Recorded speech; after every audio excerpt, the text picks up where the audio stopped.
Sa number 10, isa ka Super Typhoon na ginapaabot na magasulod sa Philippine Area of Responsibility sa masunod nga semana. Monsoon break sa karunukon hindi ani mabatyagan ng hangin habagat kagang easterly so na mainit nga hangin gikan sa Pacific Ocean ang nagaapekto sa Pilipinas. Pero may ginamonitor nga bagyo ang pag-asa nga yara sa guwasang Philippine Area of Responsibility.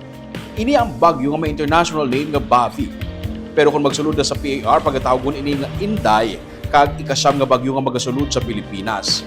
Ginapaabot na sa Martes o kung sa Miyerkules sa masulod nga semana, magasulod sa PAR ang bagyo nga isa ka Super Typhoon kag gina-forecast nga hindi ini maglandfall sa Pilipinas kag marekta saka pa Taiwan o galing butungon sang bagyo ang hangin habagat gaamo naman ang magadala sang ulan humalin Miyerkules tubtub sa weekend.